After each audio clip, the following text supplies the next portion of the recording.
ये कोई आर त्रिज्या का व्रत है, अच्छे से देखिएगा, ये आर त्रिज्या का व्रत है। आप यहां से चले इस जगह से और घूम के एक चक्कर पूरा करके यहां आ गए, व्रत में एक चक्कर पूरा करके आप यहां आ गए, मतलब ये आपका एक व्रत है। और इस व्रत में आपने क्या किया, ये आर त्रिज्या का व्रत है। इसमें आप यहां से शुरू हुए, पूरा घूमे, एक चक्कर पूरा घूम के यहां आ गए। तो आपकी जो दूरी है, जो आपने तय की है, वो दूरी आपकी व्रत की परिधि पर की, और व्रत की परिधि का सूत्र है 2πr। तो दूरी हो जाएगी आपकी 2πr। लेकिन उसी समय अगर हम विस्थापन की बात करें, तो विस्थापन क्या है, प्रारंभिक और अंतिम बिंदु के बीच की दूरी, मतलब एक निश्चित दिशा में चली गई दूरी। तो आप ऐसे चल के आए, ऐसे चल के आप यहां आ गए, तो प्रारंभिक और अंतिम बिंदु तो एक ही हुआ। तो ऐसे में विस्थापन क्या हो गया, 0 हो जाए। तो एक जो बड़ी महत्वपूर्ण बात आपको समझना है वो ये है कि जो दूरी है वो पथ की लंबाई है, मतलब यहाँ दूरी हो गई पथ की लंबाई, और विस्थापन जो है वो निश्चित दिशा में चली गई दूरी, या यूं कहें कि प्रारंभिक और अंतिम बिंदु के बीच की दूरी कहें, जिसको कहें स्थिति निर्देशांकों का अंतर। तो इतना कठिन शब्द आपको नहीं करना हो, तो आप निश्चित दिशा में चली गई दूरी शब्द इस्तेमाल में ले लेना। तो अगर अब इस वृत्ताकार मार्ग के 2 चक्कर लगा दें, जैसे कि आपके इसमें क्वेश्चन भी है कि वृत्ताकार मार्ग का 2 चक्कर लगा दिए तो विस्थापन कितना होगा। आप वृत्ताकार मार्ग के 2 चक्कर लगाए, 10 चक्कर लगाए, 100 चक्कर लगाए, आप घूम फिर के तो वहीं आएंगे जहां से चले थे। तो इस ऐसी हालत में 1 लगाए, 2 लगाए, 10 लगाए या 100 लगाए, किसी भी परिस्थिति में आपका जो विस्थापन होगा वो 0 ही होगा। तो आपका जो विस्थापन होगा वो 0 होगा, लेकिन दूरी जो है वो 1 चक्कर की 2πr, 2 चक्कर की 2πr में 2 का गुणा कर देना, 3 चक्कर में 2πr में 3 का गुणा कर देना, ठीक है। ये 1 चक्कर की दूरी है। 2 चक्कर हो तो 2 गुणित 2πr, 3 चक्कर हो तो 3 गुणित 2πr। लेकिन विस्थापन के लिए हमेशा क्या लिखेंगे आप, 0 लिखेंगे। बहुत महत्वपूर्ण बता रहा हूं, वेरी वेरी IMP, कि 2 चक्कर में चली गई दूरी जो है वो कितनी होगी, तो 2 गुणित 2πr, और 2 चक्कर में विस्थापन कितना होगा, तो 0 प्रति मार्ग पर। और ये पथ की लंबाई है और ये निश्चित दिशा में चली गई दूरी है। तो ऐसे करते हुए आपका क्या होगा कि एक बड़ा महत्वपूर्ण प्रश्न ये भी प्रिपेयर हो जाएगा कि दूरी और विस्थापन में आप 2 अंतर लिखिए। तो ये 2 अंतर आपके दूरी और विस्थापन में होगा, ठीक है। ये 2 अंतर होगा कि दूरी अदिश राशि है, विस्थापन सदिश राशि है। दूरी जो है पथ की लंबाई है और विस्थापन जो है वो निश्चित दिशा में चली गई दूरी है। आगे बढ़ सकते हैं अपन। अब मैं आता हूं चाल पर। ये छोटे छोटे कॉन्सेप्ट हैं जो आपको एग्जाम में मार्क्स दिलाएंगे, और बेसिक से आपको मैं बता रहा हूं ये सब चीजें। चाल जो है वो चाल बराबर, पहला पॉइंट आप ऐसा बना लेना कि चाल के लिए आप लिख सकते हैं ये भी, मतलब इसका अगर आप चाहे कि सर एक जैसे पॉइंट बता दीजिए, तो यहाँ पर फिर मैं एक जैसे पॉइंट बता देता हूँ। चलिए, कि चाल के लिए मैं फर्स्ट पॉइंट लिख देता हूँ ये अदिश है, ठीक है, और वेग के लिए लिख देता हूँ ये क्या है, सदिश। तो फर्स्ट पॉइंट आपके ये सेम हो जाएंगे ऐसे, अदिश सदिश। अब चाल को आप दूरी से बनाना, चाल बराबर दूरी बटे समय, और वेग को आप विस्थापन से बनाना, वेग बराबर विस्थापन बटे समय। अब इनके भी ये 2 अंतर पूरे हो गए, ये विस्थापन बटे, ये 2 अंतर इनके भी हो गए। तो चाल जो है वो दूरी से निकलेगी और वेग जो है वो विस्थापन से निकलेगा। तो जब आपको ये याद रहेगा, जब आपको याद रहेगा कि चाल बराबर दूरी बटे समय, तो फिर आप समझ जाएंगे कि चाल भी अदिश है और दूरी भी अदिश है। तो दोनों अदिश है। वेग बराबर विस्थापन बटे समय, तो इससे समझ में आ जाएगा कि विस्थापन सदिश है, वेग है। कि अगर आप आर त्रिज्या के वृत्त के अंदर 1-2 चक्कर पूरे लगाते हैं तो आपका विस्थापन जो है कितना होगा, 0 होगा। ये आपका एक अंतर, ये आपका दूसरे अंतर का क्वेश्चन हो गया। अब एक और मजेदार बात बताता हूं मैं आपको कि जो दूरी बटे समय, तो दूरी को काय में नापते हैं, इसमें मात्रक में कोई अंतर नहीं आएगा, मीटर, और समय को सेकंड, तो इसका मात्रक हो जाएगा मीटर प्रति सेकंड। वेग बराबर विस्थापन बटे समय, तो ये भी आपका हो जाएगा मीटर प्रति सेकंड। तो कई बार क्या होता है कि एग्जाम में ऐसे पूछ लिया जाता है कि चाल क्या है और इसका मात्रक लिखिए। तो आपको यहाँ लिख देना है चाल बराबर दूरी बटे समय, मतलब इकाई समय में चली गई दूरी को चाल कहते हैं। अगर परिभाषा नहीं याद हो तो डायरेक्ट लिख देना चाल बराबर दूरी बटे समय, और उसका मात्रक लिख देना मीटर प्रति सेकंड, और लिख देना अदिश राशि। पूछे तो लिखना, नहीं पूछे याद है तो लिख सकते हैं, कंफ्यूजन हो तो मत लिखना। जो बात कंफ्यूजन में जाए उसको नहीं लिखना। जैसे सदिश अदिश में कई बार मैं आपको बता देता हूँ, वैसे उसकी भी एक ट्रिक अभी बता दूंगा, उससे आपको पता रहेगा कि सदिश अदिश में कोई कंफ्यूजन आपको नहीं रहेगा। तो ये परिभाषाएं भी आपकी इससे क्लियर हो जाएगी कि चाल बराबर दूरी बटे समय और मात्रक है इसका मीटर प्रति सेकंड। चाल एक अदिश राशि है और वेग जो है वो विस्थापन बटे समय है और उसका भी मात्रक मीटर प्रति सेकंड है और वो एक सदिश राशि है। तो इस तरीके से भी आप उसको बता पाएंगे। और जो दूरी होती है, जैसे आपने गाड़ियों के अंदर वो ओडोमीटर लगा हुआ देखा होगा, जिसमें वो आप दो बिंदुओं के बीच में जैसे एक ओडोमीटर को आप 0 पर कर देते हैं, फिर आप कहीं यहाँ से कहीं बाहर जाते हैं, वहां जाके फिर उसको देखते हैं कि उसमें कितना मीटर आया और उसके हिसाब से आप ड्राइवर को किराया देते हैं, है ना। जैसे मान लीजिए उसने कहा 10 रुपए किलोमीटर लूंगा, तो और वो आप उसको देखते हैं उसके ओडोमीटर में कि कितनी दूरी तय की उसने, तो आपने कहा कि 100 किलोमीटर आपने तय की, तो 1000 रुपए उसको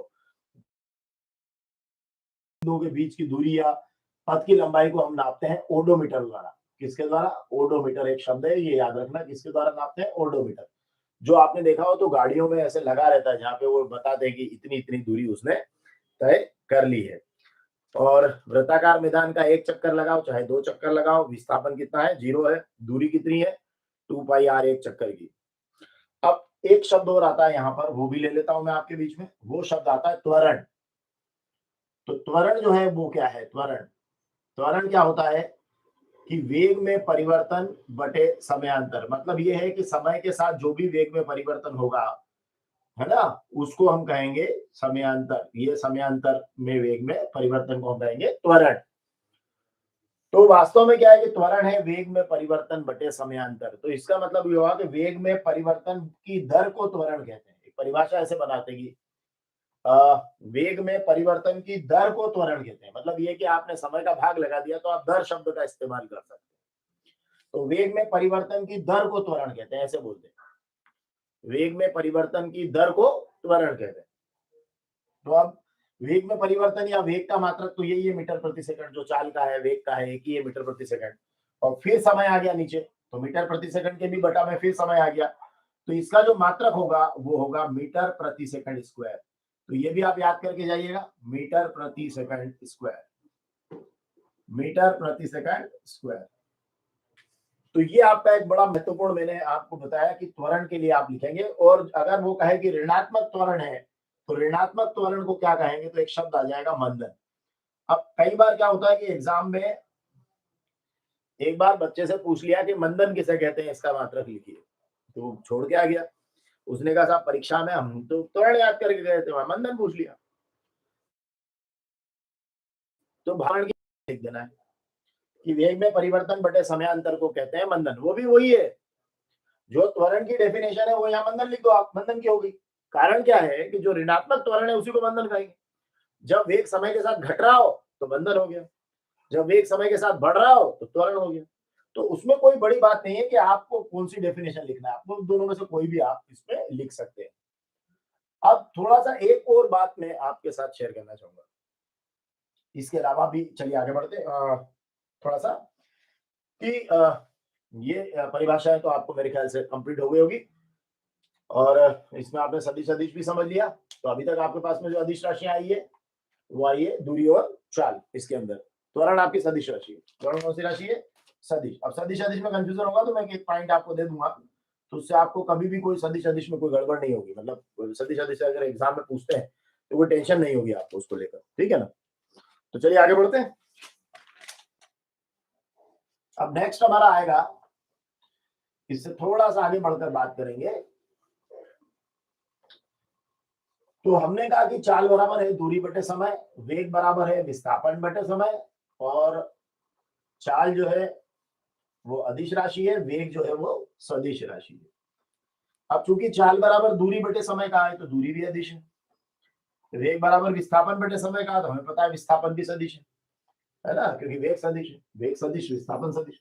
तो सूत्र में आने वाले दोनों मान सदिश, चाल बराबर दूरी बटे समय तो दोनों अदिश, वेग बराबर विस्थापन बटे समय दोनों सदिश, है ना।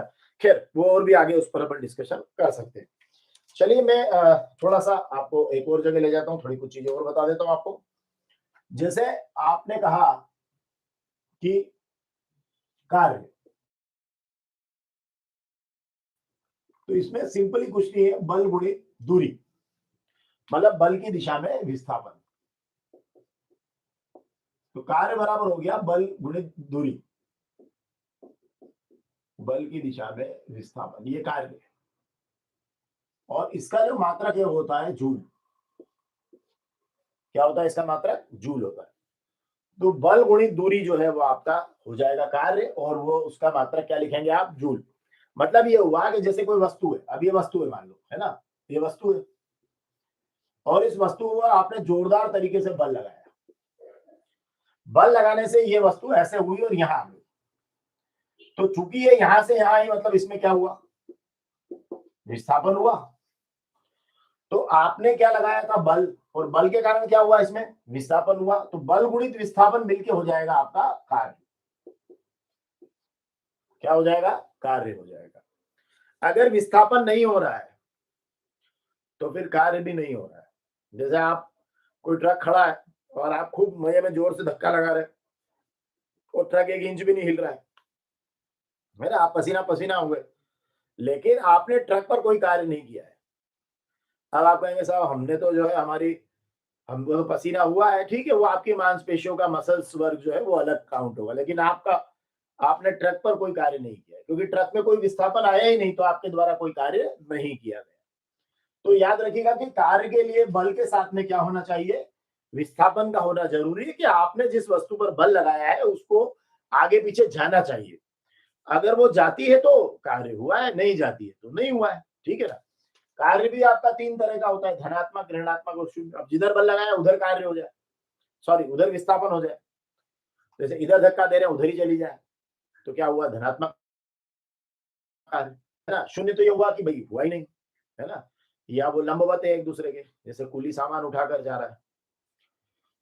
और ऋणात्मक कार्य होता है कि जैसे आप बाल्टी ऊपर खींच रहे हैं कुएं में से, तो आप जो बल लगा रहे हैं वो तो धनात्मक कार्य हो रहा है, बाल्टी भी ऊपर आ रही है, लेकिन उसी समय गुरुत्व बल के द्वारा जो काम हो रहा है, जो पृथ्वी उसको नीचे खींच रही है, तो जो गुरुत्वीय बल जो काम कर रहा है वो ऋणात्मक कार्य है। खैर आगे बढ़ते, चलिए। तो कार्य हो गया बल गुणित बल की दिशा में विस्थापन। और कार्य के लिए हमने क्या लिखा कि ये कौन सी राशि है? ये अभी हमने नहीं बताया आपको कि कार्य कौन सी राशि है, बता दीजिए, ठीक है। अब आगे बढ़ते हैं और बहुत सरल तरीके से ये चीजें बताएंगे कि आपको वो आपको क्लियर हो जाएगा। चलिए आगे बढ़े। अब आ रहा है कार्य के बाद, ये कार्य की डेफिनेशन हो गई, इसको ऐसे कर देता हूं, एक में लेता हूं ऊर्जा, ये ऐसे ले लेता हूं, है ना। तो इसमें सिंपली इतनी बड़ी परिभाषा है इसकी कि कार्य करने की क्षमता। तो जो कार्य करने की क्षमता है उसको हम कहेंगे ऊर्जा। तो ये जो ऊर्जा है ये क्षमता है ना, मतलब कि मैं इतना कार्य कर सकता हूं, तो कार्य करने की क्षमता को हम कहेंगे ऊर्जा। अब चूंकि ये भी कार्य ही है, केवल क्षमता अंतर्निहित है, तो इसका मात्रक भी क्या होगा? जूल होगा। एक शब्द आता है शक्ति, देखिए इसको भी देखिएगा, मैं इनमें अंतर भी बता दूंगा आपको। ये है कार्य करने की दर, कार्य करने की दर को शक्ति कहते हैं, इसका मात्रक है वाट। तो एक है कार्य करने की क्षमता, जैसे आप में बहुत सारा काम करने की क्षमता है, तो आप में ऊर्जा है। जैसे आपसे किसी ने कहा कि आप क्या ये सूटकेस मेरा उठाकर 50 मीटर दूर ले जाकर रख सकते हैं, तो आप बोलते हैं हाँ हाँ मैं रख सकता हूँ, 50 मीटर क्या, मैं 200 मीटर रख सकता हूँ, मुझ में क्षमता है। लेकिन आप कर नहीं रहे, आपने कहा कि नहीं वो अब मैं नहीं है, तो वो उसको आपकी शक्ति के रूप में नहीं माना जाएगा। लेकिन अगर आपने वही सूटकेस उठाकर 50 मीटर ले जाकर, तो फिर ये कहेंगे हाँ हाँ आप में शक्ति भी है। केवल आपकी क्षमता से काम नहीं चलेगा कि आप में बहुत सारी क्षमता है। अभी दुनिया को वैसे भी आपकी क्षमता से क्या लेना देना है? दुनिया को तो आप जब कार्य करके दिखाएंगे उससे लेना देना है। तो बेसिकली दुनिया को जो लेना देना है वो शक्ति से है, कार्य क्षमता से नहीं है। मतलब आपकी एनर्जी कितनी है इससे किसी को लेना देना नहीं है, कि आप में कितनी एनर्जी है, ठीक है। आप उस एनर्जी को यूटिलाइज कैसे करते हैं इससे लेना देना है। तो जो कार्य करने की दर है उसको हम कहते हैं शक्ति, और कार्य करने की जो क्षमता है उसको हम कहते हैं ऊर्जा। तो आपकी एनर्जी से ज्यादा आपकी पावर से लेना देना है ना, शक्ति से लेना देना। तो यहां अगर इन दोनों के बीच में अंतर आ जाता है एग्जाम में, तो अंतर में आप लिखेंगे कि कार्य करने की क्षमता को ऊर्जा कहते हैं, इसका मात्रक जूल है, और कार्य करने की दर को शक्ति कहते हैं, इसका मात्रक वाट है, ठीक है। अभी एक बड़ी मजेदार बात बताता हूं, ये जितना लिखा है कार्य ऊर्जा शक्ति, ये जो लिखा है सब, ये सारा का सारा अदिश है। इसका मतलब आपकी बुक में एक पार्ट है कार्य, ऊर्जा एवं शक्ति, तो आप याद रखना उस पूरे पार्ट का नाम ही अदिश है। मतलब कार्य भी आपका क्या हो गया, अदिश, ऊर्जा भी अदिश, शक्ति भी अदिश। अब याद करना है क्या? याद करने की तो बता दी टेक्निक कि आपके पार्ट का नाम ही अदिश हो गया। तो कार्य करने की क्षमता को ऊर्जा कहा, कार्य करने की दर को शक्ति कहा, और कार्य जो है वो है बल गुणित विस्थापन। मतलब बल लगाया और विस्थापन होगा तो कार्य मानेंगे भाई, आपकी क्षमताओं से हमें कोई लेना देना नहीं है। तो ये आपकी शक्ति हो जाएगी। अब इसमें शक्ति में भी दो तरह की बातें होती है। जैसे अगर कोई कहे कि 1 किलोवाट में कितने वाट है, तो देखो किलो में, आप किलो से आप घबराना मत। जब भी किसी के आगे किलो शब्द लगा है तो आप तो अपनी बाजार की वो बात याद रखना कि आप 1 किलो शक्कर लेने गए, तो 1 किलो शक्कर जब आप बाजार में लेने जाते हैं तो 1 किलो का बाट रखता है, तो उसमें कितने ग्राम होते हैं, बस ये ध्यान रखो आप। तो किसी ने कहा 1 किलो वाट तो 1000 वाट, किसी ने कहा 1 किलो जूल तो 1000 जूल, मतलब आगे किलो लगा मतलब 1000 लगा दो। और 1 वाट में ये है कि एक अश्व शक्ति जो है वो कितने वाट होते हैं, तो ये भी बड़ा महत्वपूर्ण है कि अश्व शक्ति भी कितने वाट। तो ये होते हैं 746 वाट। ये भी आप याद रखिएगा कि एक अश्व शक्ति में 746 वाट होते हैं। ये बहुत महत्वपूर्ण बात है, ठीक है। तो ये आप दो ऑब्जेक्टिव के लिए आपके याद रख लीजिएगा। अदिश का मैंने बता दिया है, तीनों क्या है, अदिश है। अब आप कहेंगे साहब अदिश के बारे में आपने भी थोड़ी देर पहले कहा था कि बहुत सारा कुछ बताओगे अदिश को लेके, कोई बात नहीं, मैं आपको बता देता हूँ। एक तो ये कि चाल बराबर दूरी बटे समय, ये तीनों राशियां अदिश हो गई। ये अदिश का याद करने का पैटर्न बता रहा हूं मैं। चाल बराबर दूरी बटे समय, फिर आपको मैंने कहा कार्य, ऊर्जा, शक्ति, ये पार्ट का जो नाम है, ये तीनों अदिश, ये फिर अदिश हो गए, है ना। ये सब क्या है, अदिश आ रहे हैं, ठीक है। तो चाल बराबर दूरी बटे समय, कार्य, ऊर्जा और शक्ति अदिश हो गया आपका। उसके बाद में आप ले लेना दाब जो है वो आपकी अदिश राशि हो जाएगी, ठीक है। दाब कौन सी राशि हो जाएगी, अदिश राशि हो जाएगी। और लंबाई से रिलेटेड जो भी है वो सब अदिश हो जाएगा। लेकिन याद रखना क्षेत्रफल नहीं होगा। क्षेत्रफल कौन सी राशि है, सदिश राशि है। दाब के साथ घनत्व ले लीजिए, घनत्व आपका अदिश हो जाएगा। तो ये आपकी कुछ राशियां रख लीजिए। चाल बराबर दूरी बटे समय, कार्य, ऊर्जा और शक्ति, और दाब और घनत्व, बस इतना आप कर लीजिए कि ये अदिश है। बचे हुए को आप सदिश लिख देना तो आपकी 9th का काम हो जाएगा। एक कॉन्सेप्ट भी है, मैं बता देता हूं, बचा हुआ कौन, विस्थापन है। वेग बराबर विस्थापन बटे समय, तो वेग हो गया। त्वरण है, वेग में परिवर्तन बटे समय, तो त्वरण हो गया। ये सब सदिश है। बल आपका सदिश है ना, द्रव्यमान गुणित त्वरण, बल सदिश हो गया आपका। आवेग सदिश है, संवेग सदिश है, तो इसके पीछे पीछे वेग वेग लगा है, जिसके पीछे वेग लगा वो भी सदिश, संवेग सदिश, आवेग सदिश, है ना। तो ये भी ध्यान रखना है आपको कि अब, लेकिन अगर फिर भी आप इतने याद कर लो बस और कहो ये अदिश है, अब बचा कोई आया तो सदिश लिख देना, आपका काम एग्जाम में हो जाएगा, है ना। कि चाल बराबर दूरी बटे समय, कार्य, ऊर्जा, शक्ति, दाब और घनत्व, ये अदिश है, इनको रट लो, बचे हुए को सदिश लिख देना, आपका काम हो जाएगा। तो आगे बढ़े, और भी कुछ बातों पर अभी कॉन्सेंट्रेट करना है थोड़ा सा। एक और दे देता हूं, मैं यही लिख देता हूं, अगर आप कहें तो थोड़ी जगह है मेरे पास। एक द्रव्यमान शब्द है और एक भार शब्द है। अब इसको लेकर भी एग्जाम में बहुत प्रश्न आते हैं, द्रव्यमान और भार में कोई अंतर बताओ, बड़ा कंफ्यूजन है। द्रव्यमान कोई भार बोल देते हैं, भार कोई द्रव्यमान बोल देते हैं। तो क्या फर्क है दोनों में? देखिए फर्क क्या है, फर्क ये है कि जैसे मान लीजिए आपके पास में ये है आपका, जैसे द्रव्यमान के लिए बताता हूं, जैसे आपने कहा ये m, और इस m के साथ में ये आपका g ने इसको पकड़ा, mg, ठीक है ना। अभी देखो नहीं दिख रहा है तो मैं क्योंकि मैंने थोड़ा सा कोशिश किया था कुछ कलरफुल लिया हूं, ये है ना आपका, और m के साथ g ने पकड़ लिया, तो ये m है कोरा, ये द्रव्यमान है, और m के साथ g ने पकड़ लिया, ये भार हो जाएगा। मतलब क्या हुआ कि अगर m है तो द्रव्यमान है और mg है तो भार है। मतलब क्या हुआ कि जिस बल से, अब जैसे कोई वस्तु कहीं रखी है मान लो, है ना, तो द्रव्यमान तो उसका नहीं बदलेगा। जैसे मान लो अगर आपने यहाँ खड़े हैं तो आपका द्रव्यमान उतना ही है, जितने कणों से मिलकर बने हैं आप, उसका द्रव्यमान है। तो अगर आप यहाँ पर हैं तो द्रव्यमान आपका जितना है उतना ही रहेगा, लेकिन जो भार है आपका वो बदल जाएगा। अगर आप यहाँ, आपका भार कुछ और होगा, चंद्रमा पर आपका भार 1/6 हो जाएगा, मतलब जितना भार है उसका 6वां हिस्सा। जैसे मान लो आप यहाँ पर 90 किलो के, तो 90 में 6 का भाग लगा दो, 15 किलो को ले जाओगे चंद्रमा। लेकिन अगर आपका, देखिए एग्जाम में कई बार घुमा के क्वेश्चन पूछते हैं कि आपका द्रव्यमान यहाँ पर 50 kg है, तो चंद्रमा पर आपका द्रव्यमान कितना होगा? अरे भाई द्रव्यमान नहीं बदलता। तो द्रव्यमान अगर आपका जितना यहाँ पर है उतना चंद्रमा पर, उतना जुपिटर पर, उतना सन पर, ठीक है ना, उतना पृथ्वी के अंदर गड्ढे में, जहां पर भी ले जाओ, ऊंचाई पे ले जाओ, गहराई पे ले जाओ, पहाड़ पे ले जाओ, नदी में ले जाओ, द्रव्यमान नहीं बदलेगा, याद रखना। तो द्रव्यमान क्या है? एक नियत राशि है। ये आप याद रखना कि द्रव्यमान नियत है, ये बदलता नहीं है। और ये नियत नहीं है भार, ये बदलता रहता है, क्योंकि जो गुरुत्वाकर्षण का बल है जी, वो बदलता रहता है हर जगह। तो जब जी हर जगह बदलेगा तो भार भी बदलेगा। तो एक पॉइंट तो आप लिख सकते हैं कि ये नियत है, एक पॉइंट लिख सकते हैं नियत नहीं है। इसमें इसमें लिख सकते हैं, इसको एम से व्यक्त करते हैं, इसको एम जी से व्यक्त करते हैं। और बता देता हूं, द्रव्यमान का मात्रक क्या है? इसका मात्रक है किलोग्राम। अब भार के लिए जनरली फिर किलोग्राम ही यूज करते हैं, लेकिन भार का ऐसा ही पद्धति में मात्रक कौन है? न्यूटन है। उसका कारण क्या है? क्यों है न्यूटन? ये हो गया आपके अंतर पूरे, बस ये खत्म हो गया। ये 3 अंतर कर दिए मैंने, ये दूसरा है और ये आपका तीसरा हो जाएगा। इसको एम से व्यक्त करते हैं, इसको एम जी से व्यक्त करते हैं। अब न्यूटन से क्यों करते हैं? अरे भाई, जिस बल से पृथ्वी वस्तु को अपनी ओर खींचती, बल से, जिस बल से वस्तु को पृथ्वी अपनी ओर खींचती है ना, वो बल ही भार है आपका। मतलब आपका जो है ये भार जो है ना, इसका सूत्र है mg, और ये आपका बल है। जिस बल से वस्तु को पृथ्वी अपनी ओर क्या करती है? खींचती।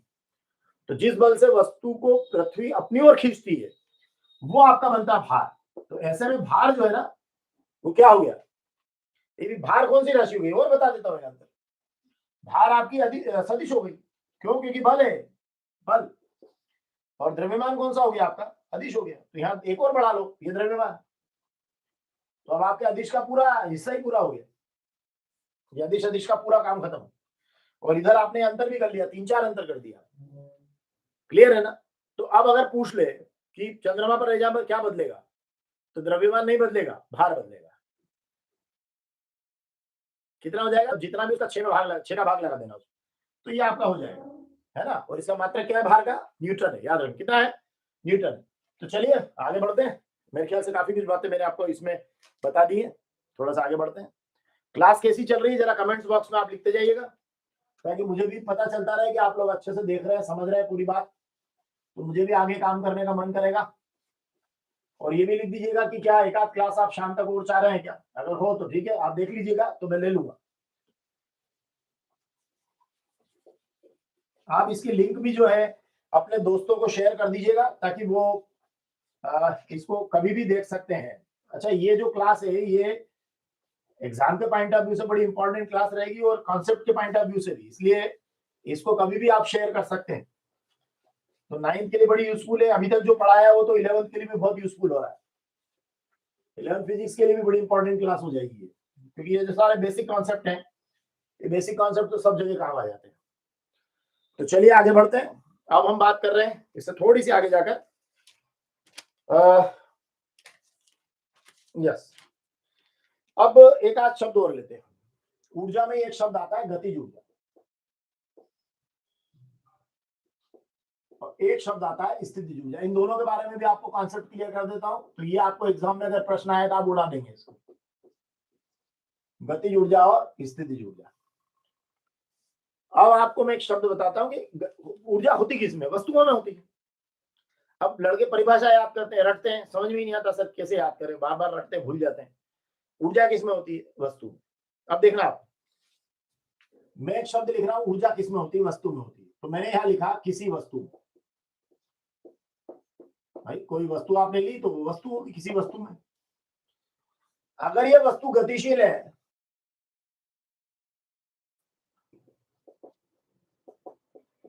तो गति के कारण ऊर्जा को गतिज ऊर्जा कहेंगे। क्या कहेंगे? गति के कारण ऊर्जा को गतिज ऊर्जा कहते हैं। अब इसी परिभाषा को इधर देखो, किसी वस्तु में उसकी स्थिति या आकृति के कारण जो ऊर्जा होती है उसको स्थितिज ऊर्जा कहते हैं। ठीक है ना? तो ये आपका वो की वही परिभाषा मैंने इधर से उठा के इधर टिका दी है, स्थितिज ऊर्जा कहते हैं। तो किसी वस्तु में गति के कारण जो ऊर्जा है उसको गतिज ऊर्जा कहेंगे, और किसी वस्तु में उसकी स्थिति या आकृति के कारण जो ऊर्जा है, और जैसे आकृति से मतलब ये है कि जैसे अभी मैं दोनों के मतलब समझा देता हूँ। जैसे आपने एक जोरदार कोई वस्तु फेंकी, तो वो, या थोड़ी देर के लिए एक एग्जांपल और देता हूँ। जैसे आप यहाँ पर मान लीजिए एक कोई पहाड़ी है, और इस पहाड़ी पर आप यहाँ पर आपने इस जगह पानी को इकट्ठा कर लिया, ले जाके ऊपर, है ना, ये पानी यहाँ है ऊपर की तरफ पहाड़ी पे, ये पूरी पहाड़ी, ये यहाँ आपका पृथ्वी का तल है। अब यहाँ आपने इस पहाड़ी पर क्या करा, इस पानी को इकट्ठा कर लिया बड़े तालाब में। अब इस पानी, चूंकि आप यहाँ से ऊपर ले गए इसको, तो देखो अभी जैसे मानी समझो पानी का द्रव्यमान था m, कितना था, m द्रव्यमान का पानी था, है ना, आप उसको h ऊंचाई तक ऊपर ले गए, ऐसे h ऊंचाई तक ऊपर ले गए, तब इस पानी में स्थितिज ऊर्जा है, तो इस पानी में जो स्थितिज ऊर्जा है वो mgh है, तो स्थितिज ऊर्जा का सूत्र हो गया mgh। अब इसमें कौन सी ऊर्जा है पानी के अंदर, स्थितिज ऊर्जा है, तो आपने उसको क्या करा, स्थिति के कारण ऊर्जा आ गई उसमें, आप ऊपर ले गए तो आप में उसमें स्थितिज ऊर्जा आ गई। अब क्या हुआ, अब देखिए बड़ी मजेदार बात कि जो भी उसमें उसकी स्थिति के कारण ऊर्जा आई, अब इस पानी को आप ऊपर से नीचे गिराइए, जब ये पानी ऐसे ऊपर से नीचे गिरेगा होगा कि ये जो टरबाइन के जो बेल्ट के जो पंखे के वो रहते हैं ब्लेड्स, उन पर टकराएगा ये पानी, तो ये ब्लेड्स क्या होंगे, घूमेंगे, क्या होंगे, घूमेंगे, और घूमेंगे तो इनमें क्या होगी, गति आएगी, तो ये स्थितिज ऊर्जा यहां पर किसमें कन्वर्ट होगी, गतिज ऊर्जा में कन्वर्ट होगी, है ना। अब इसमें गति के कारण एक ऊर्जा आ जाएगी जो होगी गतिज ऊर्जा, बाद में वो यांत्रिक ऊर्जा, विद्युत ऊर्जा, सब तरह की ऊर्जाओं में कन्वर्ट हो जाएगी। तो कहने का मतलब जब बड़े बड़े ऊंचे ऊंचे बांधों पर पानी को एकत्र किया जाता है तो उसमें कौन सी ऊर्जा रहती है, स्थितिज ऊर्जा। जब वो पानी ऊपर से नीचे गिरता है तो वो स्थितिज ऊर्जा किस ऊर्जा में कन्वर्ट हो जाती है, गतिज ऊर्जा। ऐसे बिजली उत्पन्न होती है।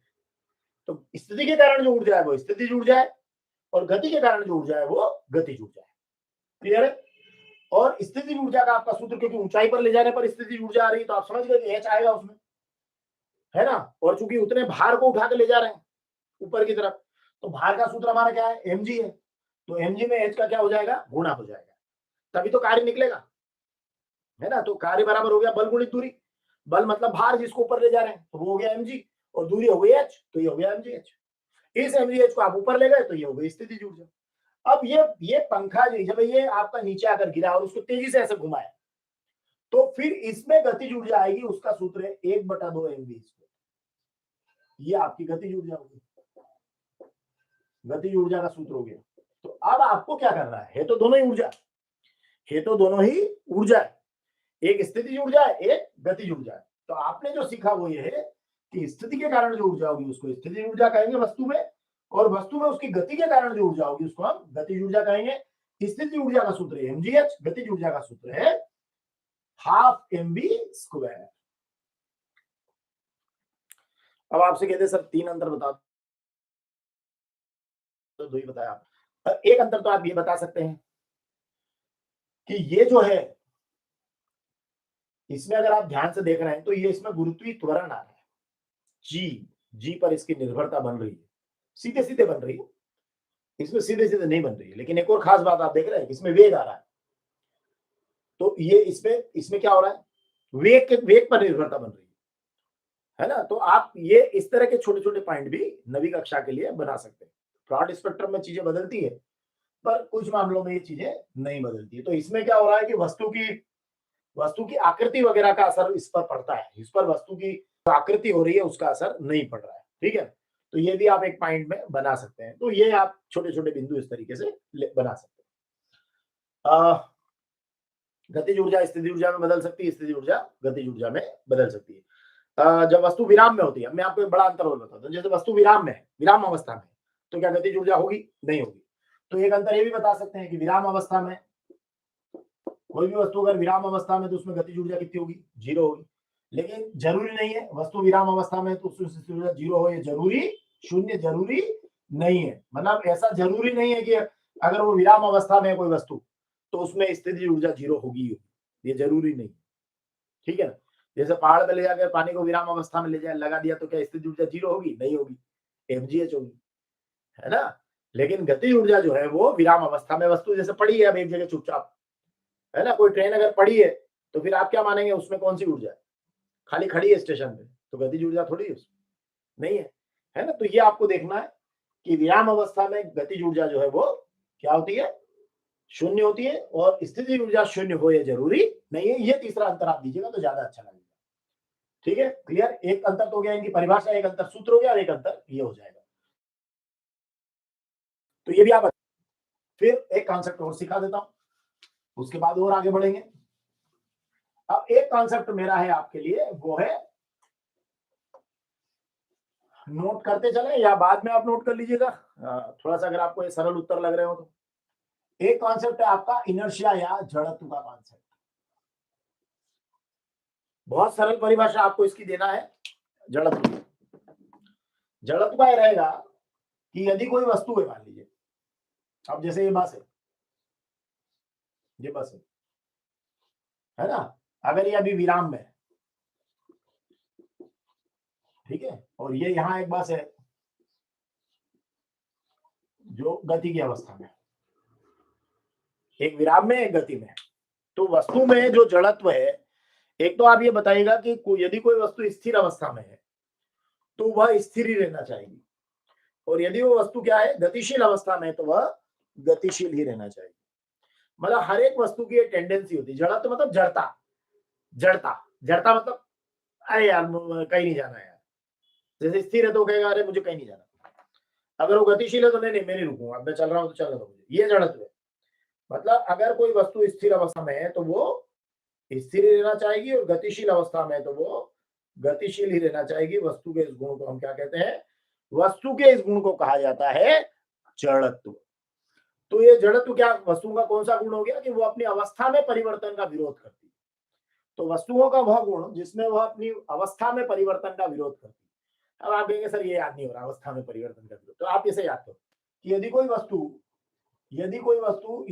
वस्तु कौन सी अवस्था में है, स्थिर अवस्था में, तो क्या रहना चाहिए, स्थिर ही रहना चाहिए। गतिशील अवस्था में है तो क्या रहना चाहिए, गतिशील गुण कहलाता है जड़त्व। तो परिभाषा बहुत सिंपल हो गई कि यदि कोई वस्तु स्थिर अवस्था में है या स्थिर दशा में है या स्थिर स्थिति में है तो क्या रहना चाहिए, वो स्थिर ही रहना चाहिए। जैसे यहाँ बस है, ये स्थिर है तो स्थिर ही रहना चाहिए, और अगर वो गतिशील अवस्था में है तो गतिशील ही रहना चाहिए, गतिशील ही रहना चाहिए। ये कहलाता है जड़त्व। अब इसको बोलते हैं विराम का जड़त्व। जड़त्व दो तरह का होता है, विराम का जड़त्व, गति का जड़त्व। तो अगर वो स्थिर अवस्था में है और स्थिर रहना चाहिए, चाह रही है, तो उसको हम बोल रहे हैं विराम का जड़त्व। और अगर वो गतिशील अवस्था में और गतिशील ही रहना चाह रही है तो इसको हम बोल रहे हैं गति का जड़त्व। अब आप कहोगे सर गतिशील अवस्था में गतिशील ही रहना चाह रही तो रुक कैसे रही, रुक क्यों जाती? आप जैसे मान लीजिए आप उसको एक्सेलेटर दे रहे हैं, वहां तो ठीक है, नहीं दे रहे हैं आपने, तब भी थोड़ी देर बाद जाके रुक जाएगी। साइकिल पेडल लगाना बंद कर दो, रुक जाएगी। तो आप बोलते सर वो तो कहाँ गतिशील रही हो, तो उसको अनंत गतिशील रहना। अरे भाई घर्षण बल भी तो लग रहा है टायर और जमीन के बीच में, तो वो बल उसको रोक रहा है, अदरवाइज तो अनंत चलती रहती। तो स्थिर अवस्था में तो स्थिर रहना चाहिए, गतिशील अवस्था में तो गतिशील रहना चाहिए। वस्तु का गुण कहलाता है जड़त्व। अब यहां से एक बहुत इंपॉर्टेंट प्रश्न बताता हूं मैं आपको, जो आपके, अच्छा ये आपका जड़त्व का जो नियम है, पहला नियम न्यूटन का, इसी से आप बना सकते हो कि यदि कोई वस्तु स्थिर अवस्था में तो स्थिर रहना चाहिए, गतिशील अवस्था में तो गतिशील ही रहना चाहिए, जब तक कि उस पर कोई बाहरी बल ना लगा दिया जाए। मतलब जैसे स्थिर है, अब आपने दे दिया धक्का उसको तो बल लगा दिया, नहीं लगाते तो ऐसी रहती। ये गतिशील है, ये चलती रहती है अनंत काल तक, पर आपने घर्षण का बल लगा दिया तो ये रुक गई। तो स्थिर अवस्था में तो स्थिर ही रहना चाहिए, गतिशील अवस्था में तो गतिशील ही रहना चाहिए, जब तक कि उस पर कोई बाहरी बल न लगा दिया जाए। इसको हम कहते हैं जड़त्व का नियम और न्यूटन का पहला नियम। तो जड़त्व, विराम का जड़त्व, गति का जड़त्व, इससे प्रिपेयर कर सकते हैं। अब इसमें एक इंपॉर्टेंट और बहुत इंपॉर्टेंट प्रश्न बताता हूं मैं। जैसे मान लीजिए बस है, अब ये बस अच्छी धनाधन स्पीड से चल रही है, खूब बढ़िया स्पीड से, तेजी से चल रही है। अब इसमें यहां पर इस सीट पर एक यात्री बैठा है ना, ये ऐसे चल रहा है। अब क्या हो रहा है कि एकाएक इसने, ड्राइवर ने यहां से लगा दिया ब्रेक, ये ब्रेक लग गया, तो ये आगे की ओर झुक जाता है। क्यों? अभी देखो उसका कारण, बस कौन सी अवस्था में, गतिशील अवस्था में, और जड़त्व के कारण, गति के जड़त्व के कारण व्यक्ति भी कौन सी अवस्था में, गतिशील अवस्था में, ब्रेक लगा दिया। तो ब्रेक लगा दिया तो ये चूंकि गति के जड़त्व है, गतिशील अवस्था में रहना चाहेगा तो किधर झुकेगा, आगे की ओर झुक जाएगा। तो आप अगर ब्रेक लगाने पर आगे की ओर झुकने की बात आए तो आप कहना गति के जड़त्व के कारण। आपके उत्तर में ये बात आना चाहिए, गति के जड़त्व के कारण, ये लाइन आना चाहिए कि ब्रेक लगाने पर आगे क्यों झुक जाता है। एक्चुअली क्या होता है, उसके शरीर का जो निचला हिस्सा होता है वो तो बस के संपर्क में रहता है। ब्रेक लगाया तो निचला हिस्सा तो संपर्क में, चूंकि डायरेक्ट है तो रुक जाता है, लेकिन आगे का हिस्सा तो चूंकि वो आगे जाना चाह रहा है गति के जड़त्व के कारण, तो वो आगे झुक जाएगा। तो ये गति के जड़त्व के कारण होता है। अब इसी गाड़ी में देखते हैं कि इसी गाड़ी में वो क्या कर रहा है ना, ये गाड़ी है और इसी गाड़ी के अंदर ये खड़ी है डिस्क, और एकाएक क्या होता है कि ये आगे बढ़ा देता है इसको, स्थिर अवस्था में थी आगे बढ़ा देता है, ये व्यक्ति पीछे जाता है। अब ऐसा क्यों होता है, तो इस बार आप लिखेंगे कि पीछे जाएगा विराम के जड़त्व के कारण, क्योंकि गाड़ी के साथ वो भी कौन सी अवस्था में, विराम अवस्था में। अब गाड़ी एकाएक आगे चली गई तो वो किधर जाएगा, पीछे जाएगा। क्यों जाएगा, क्योंकि वो विराम के जड़त्व के कारण विराम अवस्था में ही रहना चाहेगा। अब वो शरीर का निचला हिस्सा तो गाड़ी के साथ चल देगा, वो ऊपर का हिस्सा तो जो डायरेक्ट संपर्क में नहीं है तो उधर पीछे की तरफ झुक जाएगा। तो ये दो प्रश्न आप जरूर तैयार करके जाइएगा, बड़े बड़े इंपॉर्टेंट करना चाहिए। अच्छा, एक और महत्वपूर्ण बात, आपसे अगर कोई पूछे कि किसका जड़त्व अधिक है, ध्यान रखना किसका जड़त्व, तो जड़त्व के लिए एक शब्द देता हूं मैं आपको, द्रव्यमान। ये याद रखना आप, अगर आपसे कोई कहे कि किसका जड़त्व अधिक है तो आप ये विचार करना कि किसका द्रव्यमान अधिक है। सरल भाषा में किसका वजन अधिक है, हालांकि वजन भार है, मैं फिर भी सरल भाषा बोल रहा हूं। किसका जड़त्व ज्यादा है, तो आपके सोचने के लिए बोल रहा हूं। वैसे तो कॉन्सेप्ट क्या है कि किसका जड़त्व ज्यादा है, जिसका द्रव्यमान ज्यादा है। ओके, आप ये सोचना कि कौन ज्यादा, मतलब जिसमें वजन ज्यादा है, आप ऐसे सोच लेना। अब जैसे आपसे क्वेश्चन पूछा कि एक साइकिल और बैलगाड़ी में या साइकिल और रेल में किसका जड़त्व ज्यादा है, किसका ज्यादा है, रेल का। भाई रेल को चलाने में भी ज्यादा ताकत लगाना पड़ेगी और रोकने में भी ज्यादा लगाना पड़ेगी, मतलब उसका जड़त्व क्या है, ज्यादा। सरल कांसेप्ट होता है, जिसका द्रव्यमान ज्यादा उसका जड़त्व ज्यादा। अगला पूछता हूं मैं आपसे, 5 रुपए का सिक्का और 1 रुपए का सिक्का, 5 रुपए के सिक्के का जड़त्व ज्यादा होगा क्योंकि ज्यादा द्रव्यमान है उसका। अच्छा ये बताना, एक रबर है और उसी आकार का एक पत्थर है, किसका जड़त्व ज्यादा होगा, पत्थर का। क्लियर है ना। चलिए अब मैं एक और बताता हूं, अगर 1 किलो रुई है और 1 किलो पत्थर है, किसका जड़त्व ज्यादा है। आप कहना दोनों 1-1 किलो है ना, बात खत्म करो, द्रव्यमान बराबर जड़त्व बराबर। अब कॉन्सेप्ट समझ में आ गया, जिसका द्रव्यमान ज्यादा उसका जड़त्व ज्यादा। भले 5 उदाहरण पूछ ले, दिमाग में वही बात रखना कि जिसको डिगाने हिलाने में ज्यादा जोर लगाना पड़े, जिसको चलाने में ज्यादा जोर लगाना पड़े, उसका जड़त्व ज्यादा, मतलब जिसका द्रव्यमान ज्यादा उसका जड़त्व ज्यादा। ये कॉन्सेप्ट यहां बिठा के रख लो। पर चलिए अब बात समझ में आ गई। तो अब अगर मैंने पूछा कि एक साइकिल और एक रेलगाड़ी में किसका जड़त्व ज्यादा, रेलगाड़ी। ठीक है, एक बैलगाड़ी और रेलगाड़ी में भी रेलगाड़ी। 5 रुपए के सिक्के और 1 रुपए के सिक्के में 5 रुपए का सिक्का। ठीक है, 1 किलो आलू और 1 किलो टमाटर, किसका जड़त्व ज्यादा, बराबर। ठीक है ना। लेकिन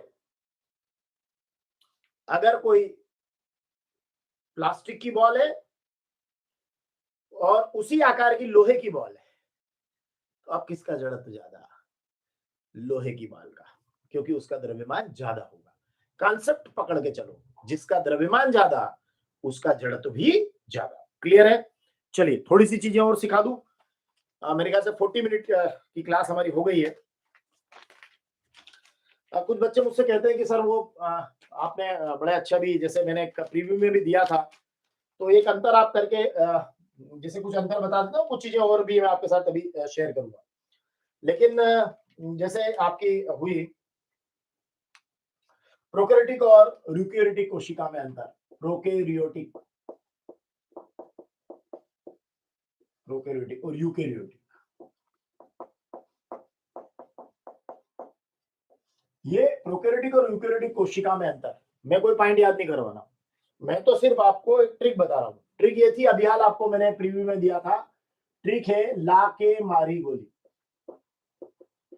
अब 3 अंतर करना है, ये तो 5 अंतर की ट्रिक होगी, है ना। रटना इतना ही है, ला के मारी गोली।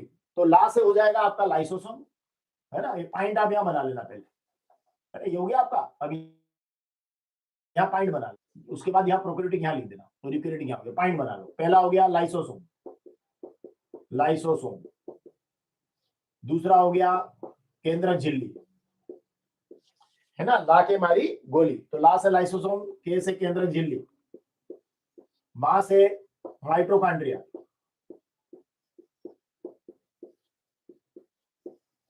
हो गया। बस बहुत है ना। आप चाहो तो 4 से रिक्तिका भी लिख सकते हो। ये ला के मारी और गोली से गोल्जी का लिख दे, हो गया ला के मारी गोली। ये देखो ला के मारी गोली। और इसमें प्रोकैरियोटिक कोशिकाओं में आप लिखेंगे, प्रोकैरियोटिक कोशिकाओं में आपको लिखना है कि ये सब अनुपस्थित है, और यूकैरियोटिक कोशिका में लिखना है आपको ये सब क्या है, उपस्थित है। खत्म। अब प्रोकैरियोटिक और यूकैरियोटिक कोशिकाओं में जब भी अंतर आए, आप ये वाला पॉइंट याद रखो, ला के मारी गोली। अगर आपको ला के मारी गोली याद है और पहले प्रोकैरियोटिक लिखना है, ये ध्यान रखना। अब सारा उल्टा पुल्टा कैसे होता है ये भी बता देता हूं। परीक्षा में आ जाता है यूकैरियोटिक कोशिका और प्रोकैरियोटिक कोशिका में अंतर लिखिए, तो आप जाहिर है उसने यूकैरियोटिक पहले लिखा, आपने यूकैरियोटिक पहले लिख दिया, इधर प्रोकैरियोटिक लिख दिया। ट्रिक भी याद है, ट्रिक के पॉइंट भी लिख दिए। गड़बड़ कहां हुई? गड़बड़ यहां हुई कि आपने यहां पर सारे क्रॉस, यहां राइट लगा दिया, पूरा का पूरा उत्तर गलत हो जाएगा। आपको ये याद रखना है कि पहले पी लिखना है फिर यू लिखना है, प्रोकैरियोटिक यूकैरियोटिक। वैसे भी पी के बाद एबीसीडी में यू आता है, P Q R S T U, तो पहले पी लिखना है फिर यू, मतलब इधर प्रोकैरियोटिक इधर यूकैरियोटिक। ये आपकी ट्रिक याद करने की याद रखना। तो क्लियर है, ला के मारी गोली, ला से लाइसोसोम, के से केंद्रक झिल्ली, मा से माइटोकॉन्ड्रिया, री से रिक्तिका और गौ से गोल्जी का। तो ये आप जो है या गोल्जी उपकरण, और इसमें प्रोकैरियोटिक में सभी अनुपस्थित, यूकैरियोटिक में सभी उपस्थित, तो इसको भी आप याद कर सकते हैं। एक आपका हो जाएगा कि मान लो आपसे पूछे कि जंतु, अभी भी है ना 3 ही पॉइंट तो पूछ रहे हैं, है ना। तो उसने कहा जंतु और पादप में अंतर बताइए, तो आप पहले पादप लिखना फिर जंतु। एक ट्रिक बना लो, दिमाग में रखना कि पहले किसको लिखना है। तो आपने लिखा पादप कोशिका, पौधे हैं तो हम है, इसलिए पादप पहले लिखो, जंतु बाद में। पॉइंट इधर लिख देना। इसमें भी वही सिखाऊंगा मैं, आप ये बिंदु हो गया, ऐसे लिखना बिंदु करके। अब इसकी ट्रिक क्या है, कोशिका हरी कैसे, कोशिका हरी कैसे, हरी कैसे। अगर आपको पूरा याद नहीं हो तो कोशिका हरी कर लो, 3 बिंदु बहुत है। तो पहले तो हो जाएगा कोशिका भित्ति, है ना। फर्स्ट आपका हो गया कोशिका भित्ति, ये कोशिका का निपट गया। ह से हरित लवक, री से रिक्तिका, बस बहुत है इतना, है ना। कोशिका भित्ति, हरित लवक और रिक्तिका। अब इसमें लिखना पादप कोशिका में, हरित लवक से आपको पता चल जाएगा राइट किधर लगाना है, पादप में रिक्तिका, और यहाँ रिक्तिका होती है बड़ी। जंतु कोशिका में ये तीनों नहीं होते, अगर थोड़ी बहुत रिक्तिका होती भी है तो वो छोटी होती है। यहाँ लिख देना, या तो नहीं होती है या छोटी होती है। यहाँ तीनों में राइट, यहाँ तीनों में रॉन्ग, और यहाँ क्रॉस लगा रहे हैं तो उसके साथ एक और ऑप्शन जोड़ देना, इसमें छोटी रिक्तिकाएं या तो नहीं होती है या छोटी होती है। तो कोशिका हरी कैसे, तो कोशिका, ये कोशिका हरी, हरी से ही हो जाएगा आपका, हरी से हरित लवक बना देना और बाद के बचे हुए री से रिक्तिका बना देना। पादप में तीनों राइट लगा देना, जंतु में तीनों क्रॉस कर देना, तो आपका ये वाला अंतर भी क्लियर हो जाएगा। अब एक अंतर और आपके इसमें पूछा जाता है जाइलम और फ्लोएम में, तो ये भी मैं आपको बता देता हूँ, ऑब्जेक्टिव भी हो जाएगा इससे। जाइलम में आप लिखिएगा जल का वहन, है ना, ये ऐसी और ये भोजन का वहन, जैसे पौधों में। अब पौधों में क्या होता है कि जैसे जड़ है, अब जड़ से पूरे पौधे में पानी ऊपर जा रहा है, तो वो कौन ले जा रहा है, जाइलम। तो जाइलम क्या करता है, जल का वहन करता है। और फ्लोएम क्या करता है, जैसे पत्तियों भोजन बनाए, तो प्रकाश संश्लेषण की क्रिया पौधे के किस भाग में होती है, तो आप बताना प्रकाश संश्लेषण क्रिया पौधे के पत्ती वाले भाग में होती है। और जाइलम क्या करता है कि जो जड़ से जो है जल को ऊपर पहुंचाता है। तो जाइलम में जो जल का प्रवाह होता है, मतलब जाइलम की जो वर्किंग होती है वो एक दिशा में होती है, मतलब ये पदार्थों को एक दिशा में भेजता है। और जो फ्लोएम होता है वो पदार्थों को सभी दिशाओं में भेजता है। आप सभी दिशाओं में क्यों भेजता है बताओ, सभी दिशाओं में पदार्थों को भेजता है या भोजन को भेजता है। यूं लिख देना, ये जल का वहन करता है तो जल को एक ही दिशा में भेजता है। ये भोजन बनाता है, भोजन का वहन करता है तो ये भोजन को सभी दिशाओं में भेजता है। कारण देखो समझो, अब जाइलम है, वो पानी को किधर ले जा रहा है? ऊपर की तरफ, तो ऊपरी दिशा में तो भेज रहा है। पानी किधर भेजेगा? ऊपर भेजेगा। फ्लोएम जो है वो भोजन का वहन कर रहा है, भोजन का बन रहा पत्ती में। अब पत्ती से तो वो भोजन कहाँ जाएगा? ऊपर भी जाएगा, नीचे भी जाएगा, दाएं भी जाएगा, जब बाएं भी जाएगा, सब दूर जाएगा। तो वो सभी दिशाओं में भोजन का वहन करेगा। बस ये दो अंतर आपके क्लियर हो, खत्म। तो जाइलम और फ्लोएम में जब अंतर आए, ये पॉइंट लिखिएगा। पादप कोशिका, जंतु कोशिका में ये लिखना है, प्रोकैरियोटिक और यूकैरियोटिक में ये लिखना है। आप चाहें तो स्क्रीनशॉट कर लीजिए, आपको ये अच्छे से प्रिपेयर करके जाना है एग्जाम में, ठीक है ना। तो ये अंतर भी एग्जाम के पॉइंट ऑफ व्यू से बहुत इंपॉर्टेंट हो जाएंगे। और भी अगर अंतर की आपको ट्रिक्स वगैरह देखना है तो मैं आपको अभी एक लिंक में अंतर शेयर कर दूंगा, तो आप उसको देख पाएंगे। तो हमने जो बात समझी या सुनी है वो क्या है आपका, कि जो आपकी प्रोकैरियोटिक और यूकैरियोटिक कोशिका में जो आपका अंतर है, वो अंतर आपका क्या हो गया कि ला के मारी गोली। ला से लाइसोसोम, के से केंद्रक झिल्ली, और लाइव चैट में आप लिख दीजिए अगर आपको कोई और भी कोई प्रश्न पूछना है। अदरवाइज मैं थोड़ी सी कुछ बातें जरूर आपके साथ और करना चाहूंगा। एक बात और याद रखिएगा कि जो भी प्रश्न आपको अच्छा याद होता है उसको सबसे पहले लिखना है, ठीक है। और जो प्रश्न आपको याद नहीं है वो उसके बाद लिखना है। और तीसरी महत्वपूर्ण बात कि जो प्रश्न बिल्कुल भी याद नहीं है उसका उत्तर क्रमांक डालकर उसमें कुछ ना कुछ अवश्य लिखना है। 1 लाइन, 2 लाइन, आधी लाइन, एक शब्द भी लिखना है, पर लिखना है, छोड़कर नहीं आना है। दूसरा, ऑब्जेक्टिव कोई भी छोड़कर नहीं आना है, उसमें कुछ भी लिख कर आना, पर लिख कर जरूर आना। और आखिरी समय तक के लिए ऑब्जेक्टिव बचा के मत रखना। कई बार बच्चों के ऑब्जेक्टिव छूट जाते हैं और कई बार जो है वो परेशान होते रहते हैं बच्चे। तो ये आप याद रखिएगा कि ऑब्जेक्टिव आपके छूट नहीं जाए। अब एक थोड़ा सा एक छोटा सा कॉन्सेप्ट और बता देता हूं। हमारी क्लास की लेंथ हो गई है 48 मिनट, इसलिए मैं अब ज्यादा देर नहीं लेते। बस छोटी सी बात और बताना चाहूंगा कि जैसे जो महत्वपूर्ण ऑब्जेक्टिव परीक्षा में पूछे जाते हैं, प्रश्न पूछे जाते हैं, वो परमाणु संरचना पर भी काफी प्रश्न आते हैं। तो एटॉमिक स्ट्रक्चर पर भी आप बात कर लीजिए। परमाणु संरचना, परमाणु संरचना में आप मूल बातें जो है, बहुत बेसिक बातें आपको ध्यान रखना चाहिए। वो बेसिक बातें ये है कि ये जैसे आपका नाभिक है ना, थोड़ा बड़ा करके बता रहा हूं ताकि आपको अच्छे समझना है। तो ये जो आपका नाभिक है, इसमें होते हैं न्यूट्रॉन और प्रोटॉन। बाहर जो चक्कर लगाते हैं वो इलेक्ट्रॉन होते हैं। तो अभी आपके पास में क्या क्या हुए? एक तो आपके पास है इलेक्ट्रॉन।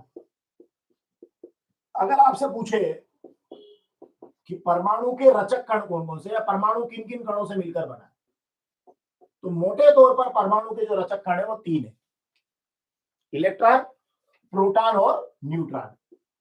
अब आपको एग्जाम में क्या करना है, इससे रिलेटेड कितनी बातें कम से कम आपको याद होना चाहिए इन तीनों से रिलेटेड, ये बहुत महत्वपूर्ण है।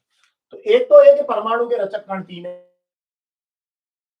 इलेक्ट्रॉन सा आवेश, ऋण आवेश, प्रोटॉन पर कौन सा आवेश, धन आवेश, और न्यूट्रॉन जो है वो आवेश रहित है। एक तो ये महत्वपूर्ण बात याद रखना। अब मुझे एक बात बताओ, अब नाभिक पर कौन सा आवेश है?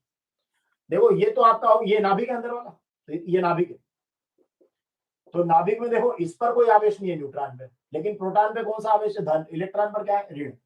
तो चूंकि इस पर धन है तो नाभिक में कौन सा आवेश रहेगा, धन आवेश रहेगा, है ना। और इलेक्ट्रॉन जो कक्षा में चक्कर लगाता है उस पर कौन सा आवेश रहेगा, ऋण आवेश रहेगा। बहुत बेसिक बातें हैं, ऑब्जेक्टिव के अंदर पूछी जाती है। इलेक्ट्रॉन की खोज जो है, अब खोजकर्ताओं का नाम लिख लो, खोजकर्ताओं का नाम अवश्य याद रखना। जे थॉमसन, थॉमसन आप याद रखेंगे। प्रोटॉन के लिए आप गोल्डस्टीन को याद रखेंगे, और न्यूट्रॉन के लिए आपको चैडविक को याद रखना। ये 3 नाम भी आप याद रखेंगे, जे थॉमसन, गोल्डस्टीन और चैडविक। ये बहुत महत्वपूर्ण है। अगर आपको अंतर करने को आ जाए, कोई सी बातें पूछते हैं एग्जाम में, तो आपको करना है। अब यहां से, अब प्रोटॉन से ही मैं एक शब्द निकाल रहा हूं, परमाणु संख्या या परमाणु क्रमांक। परमाणु क्रमांक एक ही बात है, ये आपके प्रोटॉन से ही रिलेटेड कीजिएगा इसको, परमाणु संख्या या परमाणु क्रमांक। तो इसमें क्या रहेगा कि जो किसी भी तत्व का जो परमाणु होता है, उस परमाणु के अंदर जो प्रोटॉन की संख्या होती है, किसकी संख्या, प्रोटॉन की संख्या को ही हम कहते हैं परमाणु क्रमांक। तो किसी भी तत्व के परमाणु में जो प्रोटॉन्स की संख्या होती है उसको कहते हैं परमाणु क्रमांक। तो परमाणु क्रमांक हो गया हमारा प्रोटॉन की संख्या। जैसे कार्बन, अब कार्बन में 6 प्रोटॉन है, तो कार्बन में कितने प्रोटॉन है? 6 प्रोटॉन। तो कार्बन का परमाणु क्रमांक हुआ 6। तो ये हमारी हो जाएगी परमाणु संख्या। ये परमाणु संख्या शब्द आ गया या परमाणु क्रमांक आ गया। अगर आपसे कहे परमाणु भार, है ना, या द्रव्यमान संख्या, तो आप इसके लिए क्या करेंगे? तो आपको एक ट्रिक बताता हूं, आपको एक बात समझाता हूं, इसको भी समझ लीजिए आप। ये जो नाभिक के अंदर N और P है, क्योंकि परमाणु का जितना भी द्रव्यमान है, मैक्सिमम द्रव्यमान उसके नाभिक पर है, और नाभिक में दो चीजें हैं, न्यूट्रॉन और प्रोटॉन। तो वो भार जब आप निकालेंगे या द्रव्यमान जब आप निकालेंगे, तो किसी भी परमाणु के नाभिक में जो न्यूट्रॉन और प्रोटॉन है, नाभिक में न्यूट्रॉन प्लस प्रोटॉन जितने भी हैं, उनकी संख्या जो है, जो भी उनका जोड़ बन रहा है, उसको कहते हैं न्यूक्लियॉन्स की संख्या। और वो जो संख्या है, ये न्यूक्लियॉन्स है, N+P। तो ये न्यूक्लियॉन्स की संख्या जो है, ये कहलाएगी आपकी परमाणु द्रव्यमान संख्या। जैसे अब इसमें फॉर एग्जांपल कि जैसे आपका कार्बन ही ले लीजिए, चलिए। तो कार्बन के अंदर क्या है? अभी मैंने आपके सामने जिक्र किया था कि कार्बन के अंदर कितने प्रोटॉन है? 6, और 6 ही आपके न्यूट्रॉन है। तो इसका जो परमाणु द्रव्यमान संख्या है वो 12 है। तो ये आपकी द्रव्यमान संख्या होगी। तो देखिए आप, बड़ी मजेदार बात कि एक परमाणु संख्या और परमाणु द्रव्यमान संख्या, है ना। तो ये या परमाणु क्रमांक जिसको हम कह रहे हैं, परमाणु क्रमांक मतलब प्रोटॉन्स की संख्या। मतलब अगर केवल P की बात करें तो ये हो जाएगी आपकी परमाणु संख्या या परमाणु क्रमांक, और अगर N+P की बात करें तो ये हो जाएगा आपका द्रव्यमान संख्या। बस ये दो बातें याद रखना। क्लियर है? एक P की संख्या तो परमाणु संख्या, N+P द्रव्यमान संख्या। क्लियर है? तो ये इस कॉन्सेप्ट से अगर आप करेंगे तो बहुत अच्छे से आप इसको प्रिपेयर कर पाएंगे। अब यहां पर एक और प्रश्न आपके साथ बनता है, उसको भी मैं आपके साथ शेयर करना चाहूंगा। एक शब्द आता है समस्थानिक और एक आता है समभारिक। तो मैं थोड़ा ऐसे जल्दी जल्दी में आपके साथ में शेयर कर देता हूं, क्योंकि अब डिस्टर्बेंस थोड़ा बढ़ने लगा है। तो समस्थानिक ये है कि जिनकी परमाणु संख्या समान, मतलब ये वाली समान रहे, ये समान हो, संख्या समान हो, परमाणु संख्या समान और द्रव्यमान संख्या भिन्न। मतलब जिसकी परमाणु संख्या समान हो और द्रव्यमान संख्या क्या हो? भिन्न। तो हम कहेंगे कि परमाणु संख्या समान और द्रव्यमान संख्या भिन्न, तो समस्थानिक। मतलब ऐसा कोई हो जिसमें परमाणु संख्या तो वही हो, लेकिन द्रव्यमान संख्या अलग अलग हो जाए। फॉर एग्जाम्पल ले सकते हैं, जैसे हाइड्रोजन के लिए 1H1 protium, 1H2 deuterium, 1H3 tritium. तो इसमें देखिए परमाणु क्रमांक तो तीनों के एक एक है, लेकिन द्रव्यमान संख्या बदल रही है। तो द्रव्यमान संख्या समान हो गई 14 और 14, और परमाणु क्रमांक भिन्न भिन्न हो गए, एक का 6 एक का 7। तो ये कौन हो गए? समभारिक। ठीक है ना। तो अब आपने जो मोटे तौर पर एक्चुअली क्या हो रहा है, यहां से मैं आपको स्पष्ट कर देता हूं, है ना। देखिए बहुत ही क्लियर कर दूं। देखिए ये आपका हुआ समस्थानिक और ये हुआ समभारिक। पहले लिख लेता तो इतना कंफ्यूजन नहीं होता। देखिए आप, क्योंकि यहाँ भीड़ भाड़ में कंफ्यूजन हो गया। क्या देखिए समस्थानिक क्या है? इसमें परमाणु संख्या समान, इसीलिए एक जगह रखें। द्रव्यमान संख्या भिन्न भिन्न। अब परमाणु संख्या समान है, द्रव्यमान संख्या भिन्न भिन्न। तो कार्बन का ही ले लो, ये परमाणु संख्या समान 6C12, ये 6C14, ये समान और ये भिन्न भिन्न। ठीक है ना। ये द्रव्यमान संख्या, इसे ऊपर लिखते हैं वो द्रव्यमान संख्या होती है, ये द्रव्यमान संख्या, और ये हो गई आपकी परमाणु संख्या। तो परमाणु संख्या समान है दोनों में 6 6, द्रव्यमान संख्या दोनों में अलग अलग है। कौन है ये? समस्थानिक। हो गया, एग्जाम्पल भी हो गया, परिभाषा भी हो गई। अब समभारिक में देखना, उल्टा कर दो इसका, परमाणु संख्या भिन्न भिन्न और द्रव्यमान संख्या समान ले लो। अब इसमें आपका एक एग्जाम्पल ले लो, है ना। एग्जाम्पल में आप ले लीजिएगा, ये कार्बन वाला ही उठाता हूं, इसीलिए मैंने इसको, इस एग्जाम्पल को सेम सेट किया है कि ये 6C12 हो गया, और यहां हो जाएगा आपका नाइट्रोजन ले लीजिए 7N, 6C14 वाला ले लो, इसमें सेकंड वाला 7N14। अब आप देखिए ये देखिए द्रव्यमान संख्या समान हो गई, ये द्रव्यमान संख्या ये समान हो गई 14-14, लेकिन आपकी परमाणु संख्या भिन्न भिन्न हो गई, तो तत्व भी बदल गए, ये 6 एक साथ। तो संभारित में क्या होता है, तत्व भी बदल गए, ये कार्बन है नाइट्रोजन, क्योंकि यहाँ आपका परमाणु संख्या बदल गई तो तत्व बदल गया। तो परमाणु संख्या अलग अलग है, द्रव्यमान संख्या समान है, इसको कहेंगे संभारित। समस्थानिक एक ही जगह रखे जाएंगे, एक ही तत्व है, तत्व नहीं बदला 6, लेकिन यहाँ पर जो है द्रव्यमान संख्या 12 है, द्रव्यमान संख्या 14 है। तो इस तरीके से आप समस्थानिक और संभारित में अंतर बता सकते हैं। समस्थानिक में एक एग्जांपल और दे सकते हैं आप, हाइड्रोजन का 1h1, 1h2, 1h3, है ना, तो ये प्रोटियम, ड्यूटीरियम, टाइट्रियम, तो इस तरीके से भी आप एग्जांपल दे सकते हैं। तो मेरे ख्याल से काफी लंबी और क्लास हो गई है, अब मैं इसको यहीं खत्म कर रहा हूं। अगर आपको नेक्स्ट क्लास की अपेक्षा है तो आप कमेंट बॉक्स में लिखिए, और उम्मीद करता हूं कि आपको क्लास अच्छी लगी होगी, और आप इसी तरीके से चैनल से जुड़े रहिए। क्लास 9 साइंस का पूरा सिलेबस चैप्टर 1 से लेकर चैप्टर आखिरी तक, लास्ट तक, प्लेलिस्ट में जाकर देखिए चैनल के ऊपर, सारे वीडियोस मिल जाएंगे, एक एक प्रश्न मिल जाएगा, सरल तरीके से, ट्रिकी